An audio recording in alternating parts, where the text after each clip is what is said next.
सूरज को रोशनी दूं यह मेरे लिए संभव नहीं, चांद को चांदनी दूं यह मेरे लिए संभव नहीं, संगीत को सुर दूं यह भी मेरे लिए संभव नहीं। जो हम सबकी जिंदगी में एक उपहार है, उस उपहार को उपहार दूं यह मेरे लिए संभव नहीं।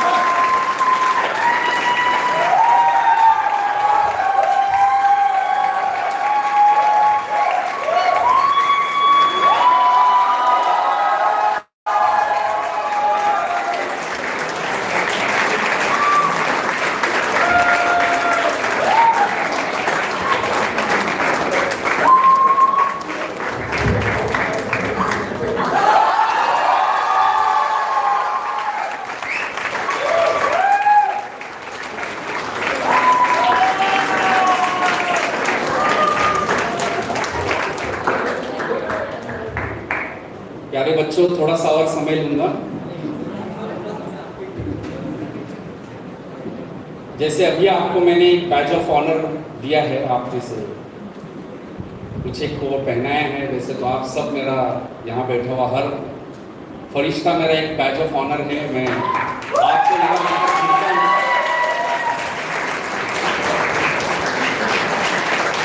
लेकिन कुछ ही दिन पहले इस देश का एक और बैच ऑफ ऑनर जो है वो ईश्वर के दरबार में जाकर उसने अब वहाँ अपना कमांड संभालने की सोची है। ऐसे हमारे देश के कमांडर ऑफ डिफेंस सर्विसेज जो ईश्वर के दरबार में हैं, आज वहाँ ईश्वर के दरबार को गौरवान्वित कर रहे हैं। उनकी आत्मा की सद्गति के लिए हम अपने ही मन प्रार्थना करते हैं। उन्हीं के साथ में मेरे जो दो फरिश्ते इस कोरोना काल में शारीरिक रूप से अपने साथ में नहीं है, वो मेरा बहुत प्यारा समाज का विभूषण छत्रपति शिवाजी महाराज का मावड़ा जो उनके दरबार में गया है, मेरा बहुत प्यारा बच्चा सुमन टेकाड़े। और कुछ ही दिन पहले आप में से ही एक ऐसा ही प्यारा सा जो बच्चा जो हंसता खेलता खिलखिलाता गणपति की चरणों में हमेशा अपने जीवन को निर्वाह करता, उनकी डेकोरेशन में मदद करता, हर परिस्थिति में साथ परिवार के खड़े रहता है, ऐसा अचानक सा हम सब से छीना गया मेरा बहुत प्यारा सा बच्चा ऋषभ शेंडे। इन सबकी आत्मा को सद्गति प्राप्त हो ऐसा मैं नहीं कहूँगा, क्योंकि इनके कार्य और कर्म ही ऐसे हैं कि इनकी आत्मा को अपने आप सद्गति मिल गई है। वो तो हम दुर्भाग्यशाली हैं कि हम इस धरोहर पर यातना भोगने के लिए बचे हैं, वो ईश्वर ने उन्हें बुला लिया है। प्यारे दोस्तों, मेरे प्यारे फरिश्तों, बहुत बार हम रामायण पढ़ते हैं, बहुत बार हम महाभारत पढ़ते हैं, बहुत बार हम गीता पढ़ते हैं, बहुत बार हम कुरान पढ़ते हैं, बहुत बार हम गुरु ग्रंथ साहब पढ़ते हैं, बहुत बार हम बाइबल पढ़ते हैं। और मैंने ये देखा है कि ये जो किताबें हैं ये किसी एक धर्म की धरोहर नहीं है, ये यूनिवर्सल है। ये गीता रामायण सिर्फ हिंदू की नहीं है, कुरान सिर्फ मुसलमान की नहीं है, बाइबल सिर्फ क्रिश्चियन की नहीं है, गुरु ग्रंथ साहब सिर्फ सिख की नहीं है, ये संसार की है। क्योंकि ये हमें उन मसीहाओं ने जीवन जीने का व्याकरण कैसा होना चाहिए, जीवन कैसे जीना चाहिए, उसे सरलता से कैसे जीना चाहिए, ये किताबें हमें ये बताती हैं। तो जब भी कभी हम इन किताबों को पढ़ते हैं या कभी कभी इनकी सीरियल्स देखते हैं, तो आप देखिए रामायण महाभारत जब भी हम कभी देखेंगे तो हमको ये कभी बोर नहीं होती। जीवन में कोई प्रश्न आपके आ जाए और आप कुरान का कोई एक ऐसे ही रैंडम पन्ना खोल ले, तो आप जो भी आयत पढ़ोगे आपको उस प्रश्न का उत्तर मिल जाएगा। अगर आप किसी चौराहे पर आकर खड़े हो और आपको ऐसा लगता है कि यहाँ से मुझे कहाँ जाना चाहिए, और आप भगवत गीता का कोई भी पन्ना खोल लो, आपको उसकी समस्या का हल मिल जाएगा। और मैं तो ये मानता हूँ कि इन धर्म ग्रंथों के बाद में कोई भी थॉट इस संसार में ओरिजिनल नहीं है। हम जो ट्रेनिंग देते हैं हम इनकी कॉपी करके आपको बताते हैं। तो कुछ दिन पहले कोरोना काल में रामायण चल रहा था।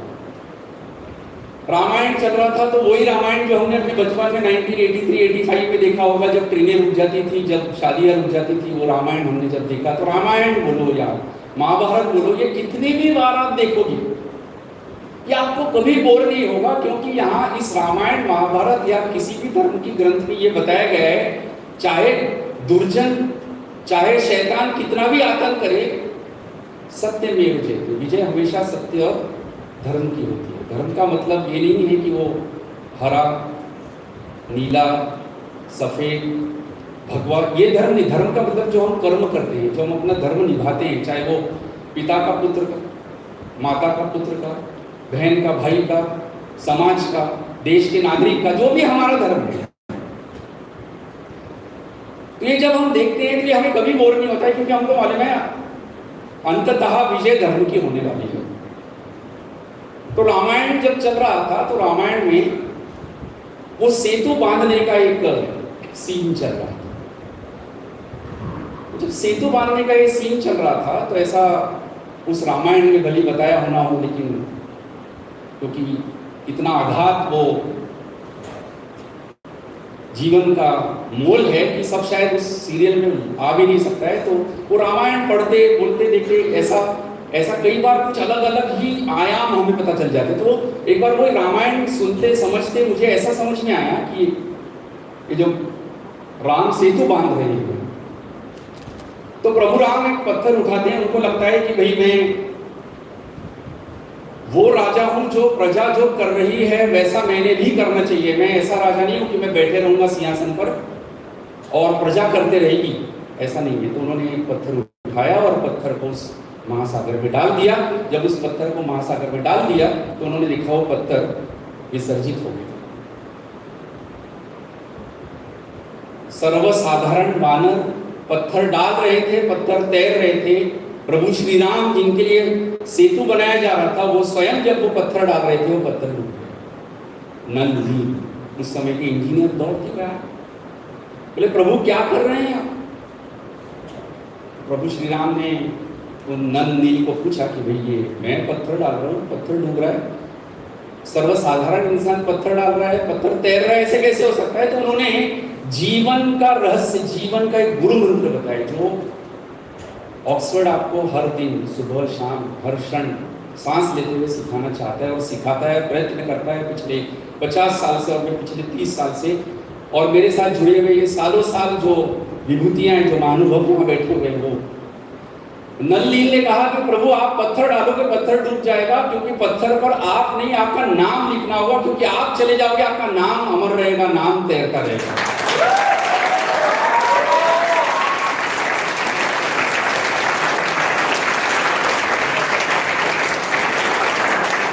एक जिंदा रहकर मरता है, एक मरा तो नामो निशान नहीं, एक यादगार बन जाता है। नाम अमरत्व देता है।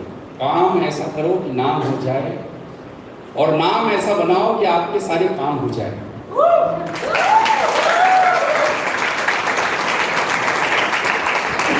बच्चों, आजीवन जिंदगी ने मुझे एक बात समझाई है कि जो आपके पास उपलब्ध है, शायद आपको उसकी मोह माया नहीं होती है। जो आपके पास कम होता है आप उसके तरफ भागते हैं। मेरी जिंदगी में पैसा है, चले गया, वापस आया, लेकिन उसकी मुझे मोह माया नहीं रही। पैसा मुझे आकर्षित नहीं करता है। मुझे अगर कुछ चीज़ आकर्षित करती है तो आपके दिल में किसी भी प्रकार जो जगह बनाता हूँ वो मुझे आकर्षित करती है, वो प्रेरित करती है। और जब मैं इस प्रकार के बच्चे देखता हूँ जिनके छाती पर मैंने बैज ऑफ ऑनर पहनाए हैं, जो बिना कुछ सोचे समझे घर वालों का त्याग करते हुए अपने किसी एक उद्देश्य के साथ, जुनून के साथ भिड़ जाते हैं, वो ये नहीं देखते हैं, तो ऐसा लगता है यार जिंदगी सफल हो गई। किसी के दिल में वो जगह बनाई है, किसी के दिल में वो जगह बनाई है, ये जगह अब किसी और के नाम की नहीं हो सकती, क्योंकि दिल की बात ऐसी है कि एक बार जिसके नाम की रजिस्ट्री हो जाती है वो उसी के नाम की रहती है। वो अगर चला जाए तो वो जगह मर जाती है, पर किसी और के नाम पर री रजिस्टर नहीं होती है। प्यारे बच्चों, इस माध्यम से आपके छाती पर, आपके चौड़े सीने पर मैंने अगर वो बैज ऑफ ऑनर पहनाए हैं, तो बेसिकली ये बैज ऑफ ऑनर जो है ये यहाँ बैठे हुए हर एक के और जिनके सीने पर वो है, उनके माँ बाप को जाता है कि जिन्होंने उनकी जिम्मेदारी मुझ पर सौंपी है कि सर अगर हम कुछ नहीं कर पा रहे हैं, ये काम आपको करना है।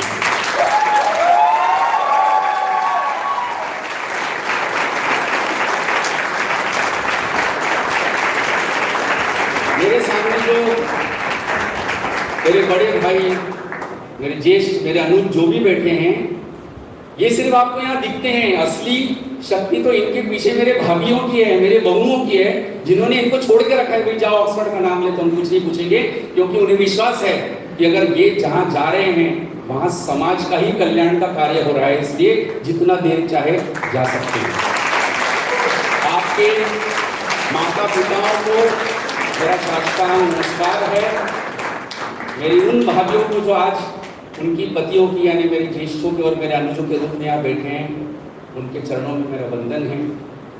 और मेरे प्यारे बच्चों, मैं ये हमेशा मानता हूँ कि अगर बुराई की ताकत बुराई के साथ आकर दुनिया में आतंक मचा सकती है, तो अच्छाई की चेन रिएक्शन क्यों ना चलाई जाए। अच्छाई को क्यों ना प्रेरित करे, अच्छाई साथ में आकर बुराई पर विजय क्यों ना प्राप्त करे। हम बटे हुए होते हैं, इसलिए हम ताकतवर नहीं होते हैं। तो हम यहाँ पर हमेशा ये सोचकर चलते हैं कि आपका कोई भी अच्छा कार्य अनदेखा नहीं जाना चाहिए। इसलिए आपने देखा होगा मैं थप्पड़ भी मार देता हूँ, क्योंकि जीवन में थप्पड़ भी जरूरी है, पनिशमेंट भी जरूरी है, बुरा करने का डर भी जरूरी है। इसलिए जब माता पिता आपको थप्पड़ मारते हैं, तो बच्चों ये याद रखिए, वो आपका भला चाहते हैं। वो आपको गलत मार्ग से थोड़ा सा सही मार्ग पर लाने के लिए प्यार से ना लाकर, जल्दी समय कम होता है, जीवन बढ़ते रहता है, इसलिए एक थप्पड़ मारकर फिर से आपको रास्ते पर लेकर आते हैं। तो थप्पड़ मारकर आपको रास्ते पर कई बार लाना जरूरी होता है।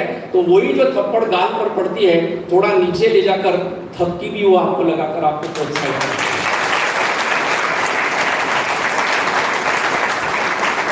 तो प्यारे बच्चों, आपको मैं वो बाप हूं जो थप्पड़ भी लगाऊंगा, डरूंगा नहीं, और थपकी भी लगाना मेरा कर्तव्य है। इसलिए ऑक्सफोर्ड में आकर कोई भी अच्छी चीज अप्रिशिएट नहीं होगी, ये कभी नहीं होगा। जीवन में मेरा एक प्रिंसिपल है कि जिसने मुझ पर भरोसा किया, उम्मीद से दुगना ही दूंगा।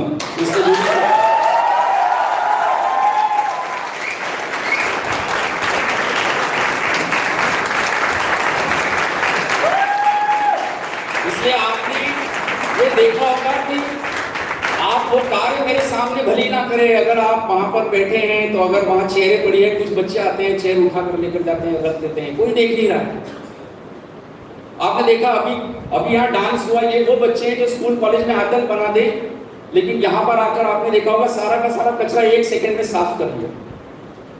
क्योंकि 200-250 साल में ब्रिटिशर्स हमसे सब लूट के चले गए, लेकिन इस देश का आज भी सांस लेना, इसलिए इस देश का आज भी आध्यात्मिक गुरु होना इसलिए संभव हो सका क्योंकि वो सब कुछ ले जाकर भी हमारे देश से संस्कार नहीं ले जा सका।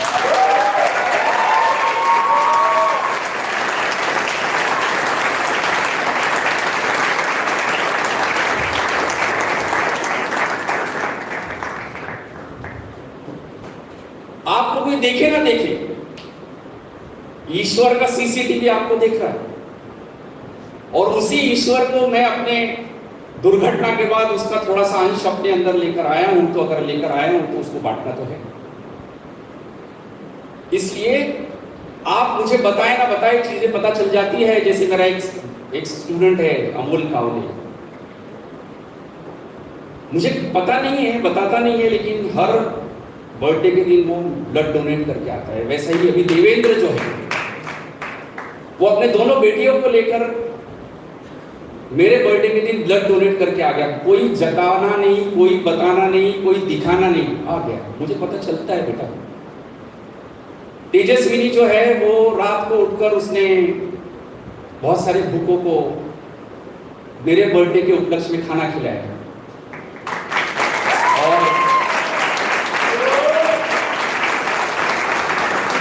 और खाना खिलाने का मतलब नहीं है कि ऐसे ही कोई डाल दिया, क्योंकि मैं एक ऐसा इंसान हूँ कि आपकी छोटी से छोटी एक्शन को ध्यान रखूंगा और ध्यान दूंगा।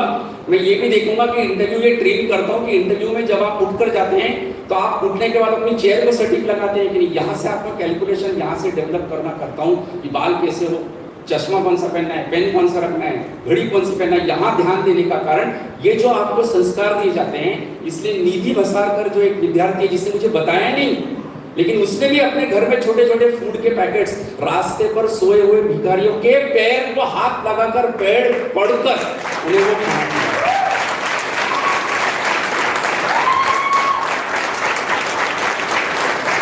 ये बताने जताने के लिए नहीं किया गया, ये बस स्वयं की खुशी के लिए किया गया है। क्योंकि आप किसी मंदिर मस्जिद में जाओ, चादर चढ़ाओ, फूल दो, महंगे दो, सस्ते दो, पक्का याद रखना दोस्तों, ईश्वर, अल्लाह, रब, लॉर्ड ये साधन नहीं मांगता है, ये आपके भाव को मांगता है। आप भाव सही रखो तो वो इस तक पहुंचता है। आपके पास कुछ भी नहीं हो, आप कहीं जा भी नहीं पा रहे हो, आप अपने घर में खड़े रहकर दिल से अगर उसको आवाज दे दोगे तो कोई ना कोई ईश्वरीय हाथ आएगा और आपको समस्या से बाहर कर देगा। प्यारे पूछो, मैं वो कुम्हार हूं जो थपेड़े दे देकर उस मटके को ठोकता हूं। मैं बाप हूं आपको, और उसकी वजह से वो जो आप खड़ी है, मैं वो भी कुमार हूं जो बाप के अंदर एक मां का दिल रखता हूं कि यहां से थपेड़े लगा रहा हूं तो अंदर से धीरे से सहलाते भी रहता हूं। शीत में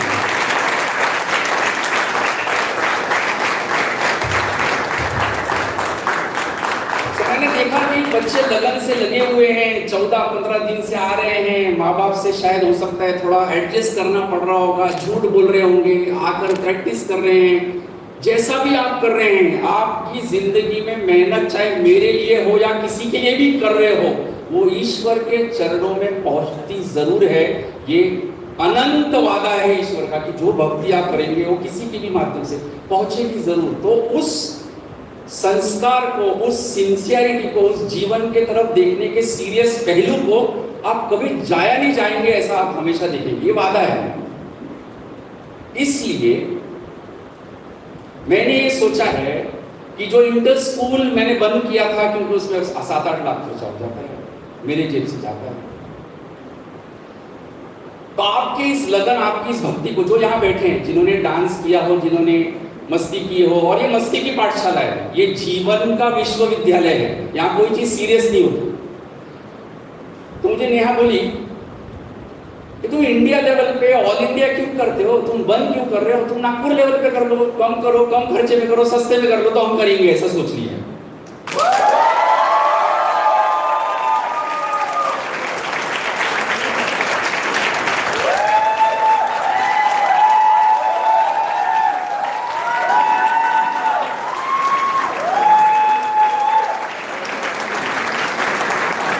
उस बहाने परिवार साथ आएगा, 2-3 महीने की रगड़ कर ट्रेनिंग लेगा, दुनिया में कैसे अपने आप को प्रस्तुत करना है, खुद कैसे बेचना है, सेरेब्रल के साथ सेलेबल कैसे होना है, ये सारी की सारी ट्रेनिंग लेकर सारे औजार शार्प करके हम मार्केट में उतरेंगे, नागपुर लेवल पे ही। लोगों को बाहर से लाने के, रुकाने के खर्चे को बचाकर हम छोटा मोटा जो भी है इस ग्राउंड को अपने लोगों से भरेंगे। ये पहली बात।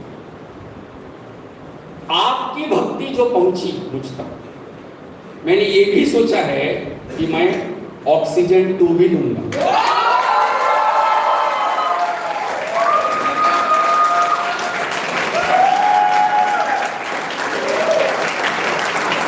और ये सुरेश भट्ट सभागार में लूंगा।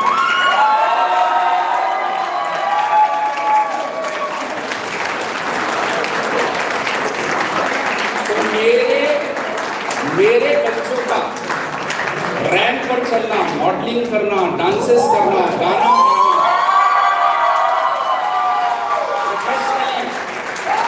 हम अपने परिवार को दूसरे परिवार से इंट्रोड्यूस करने का काम करेंगे। और प्यारे बच्चों, माँ बाप, भाई बहन, परिवार, दोस्त आपके आने के अलावा हम उस दिन हॉल को इतना भरेंगे कि हम अब बोलेंगे नहीं अभी जगह नहीं है, तुम नहीं आ सकते, तुम आ सकते हो, ऐसा ढसल नहीं सकता।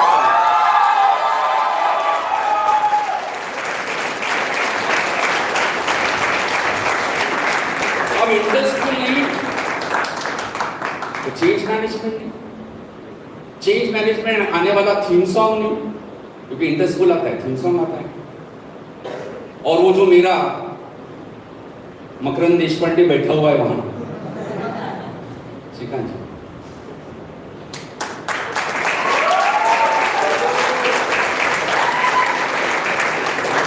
The creative genius combined with Anand ji निर्भवनी,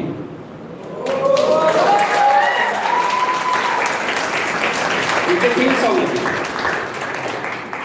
तो मैंने सोचा इंटर स्कूल हो ना हो, जब हो तब हो, इस साल हो, अगले साल हो, जैसा समय आए, लेकिन ये जो बच्चों का टैलेंट है ये जाया नहीं जाना चाहिए। ये कहीं ना कहीं हम मिस कर रहे हैं। सामने बैठे हुए जो मेरे ज्येष्ठ और अनुज है, सब मिस कर रहे हैं। हम उस बहाने परिवार साथ में आता है, शादी की तैयारियां करता है, दूल्हे वाले आने वाले होते हैं, हम दुल्हन वाले बारात में तैयार होकर उनकी सेवा करते हैं, और फिर बाहर जब जाते हैं तो आप जो चंगू मंगू लोग हैं उनको वो जो 8, 9, 10 के जो बड़े भाग लोग स्कूल से आते हैं सर, वो जो आते हैं, वो आने के बाद में आपको शायद वो सर मैडम बोलते हैं, तो आपको लगता है यार इस एज में इतनी इज्जत, वैसा ट्रेन करूँ मैं आपको, क्योंकि हमें नाम बनाना है, नाम अमर करना है।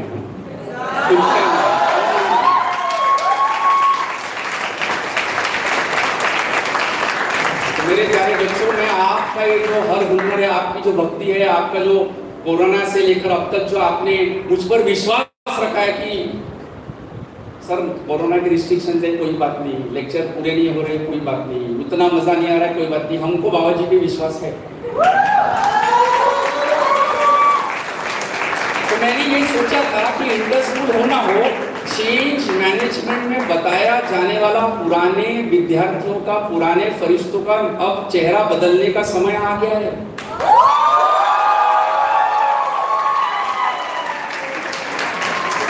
तो आने वाले चेंज मैनेजमेंट के पहले या उसके बाद के चेंज मैनेजमेंट के लेक्चर में अब आपको लेकर नया थीम सॉन्ग बनेगा।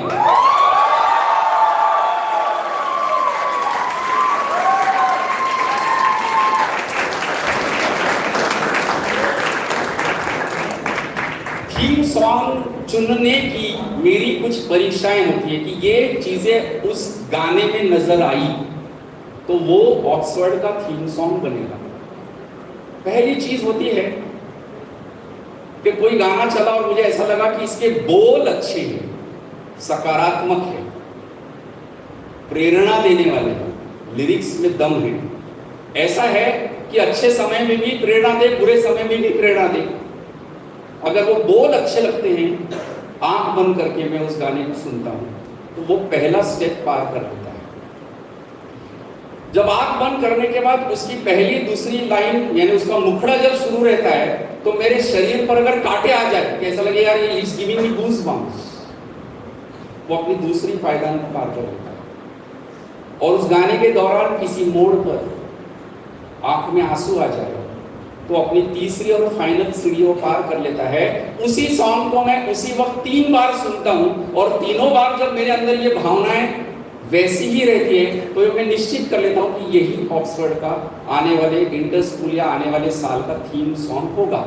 थीम सॉन्ग मतलब उस साल का हमारा digital video album. Video album का मतलब है हम टाइमलाइन पर देखेंगे तो पता चलेगा उस समय ये जो लोग थे इन्होंने बहुत मेहनत की, इन्होंने जिंदगी जीने का जज्बा, they had the spirit of life to go beyond their normal human limitations and do something different in life. वो उन्होंने जो थीम सॉन्ग में मुझ पर अपना अनकंडीशनल सरेंडर रखकर ब्लाइंड फेथ रखा और बोला सर ये जिंदगी अब आपके हवाले है, जो भी करना है आपको करना है, बस अब नैया पार कराओ और आपके माध्यम से ऐसा कुछ करो कि हमारे माँ बाप के चेहरे पर 2 सेंटीमीटर मुस्कुराहट बढ़ जाए और हम पर विश्वास ना करने वाले की अंगार लग जाए।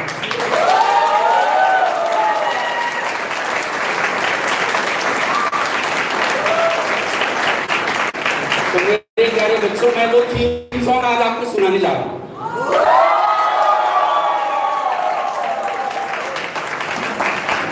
ये थीम सॉन्ग इसलिए भी सुनना है क्योंकि वो बहुत देर से वो बच्ची जो है वो कान को ऐसा हाथ लगा रही है। ये सिविल लाइन से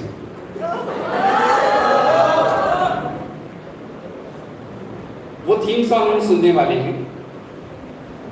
और ये थीम सॉन्ग आप इमेजिन कीजिए, अगर इंटर स्कूल हुआ तो यहाँ 5 से 6 हज़ार लोग इस ग्राउंड पर बैठे रहेंगे। सामने बड़ा सा स्टेज होगा, 70 mm का स्क्रीन हम बोलते हैं, लेकिन उतना बड़ा स्क्रीन होगा।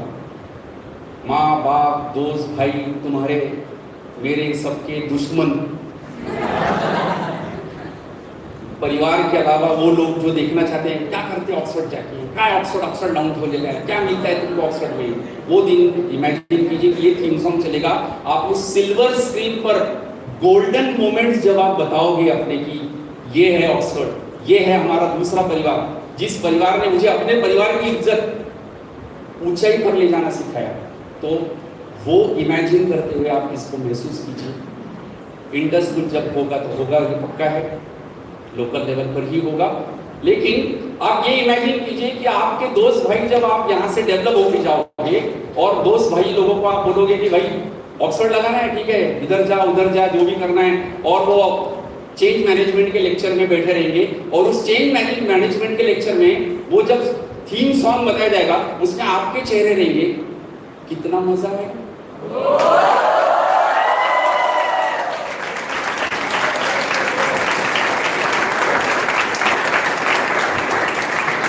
और आपके उस अचीवमेंट के बाद धोनी पिक्चर के आखिरी छक्के पर जब MS धोनी एक छक्का लगाता है तो उसको क्रिकेट में लाने वाला जो एक टीचर स्कूल का बताया है, वो बड़े बड़े भावनात्मक भाव विभोर होकर उस आखिरी छक्के पर उसका विद्यार्थी जब देश को जिताता है, गर्वान्वित करता है, वो सीन मेरे दिमाग से कभी जाता नहीं है। वो सिर्फ बैठ के बिना कुछ बोले ऐसा कहता है,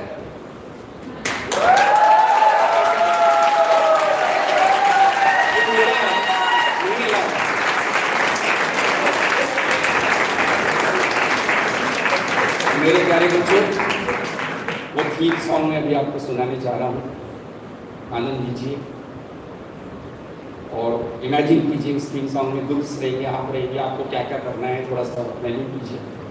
और उस थीम सॉन्ग को सुनने के बाद फिर हम फोटोज़ जो आपके बाकी है वो लेंगे। कुछ लोग जाना चाहे, आज समय बहुत हो चुका है मैं जानता हूँ, पर मुझे बोलना था ये बात।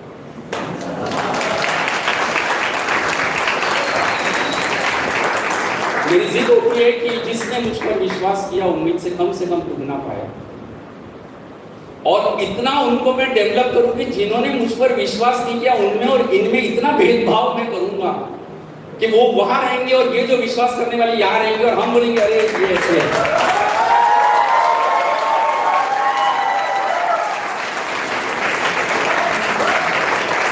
आइए उस अनुभव की तरफ चले, आप भी महसूस कीजिए इस गाने को, बड़ा प्यारा गाना है ये, और उस गाने के कहीं तो भी उस सिल्वर स्क्रीन में आपका एक गोल्डन चेहरा दिखेगा, और फिर उस सोने पर वो जो कोहिनूर चमकेगा जो यहाँ बैठा हुआ है, उसका सारा दुनिया आनंद लेगी, और फिर आप भी ठसन से अपने दोस्तों को ये दिया ऑक्सफोर्ड ने, ये देख, ऐसा बताना, ठीक है।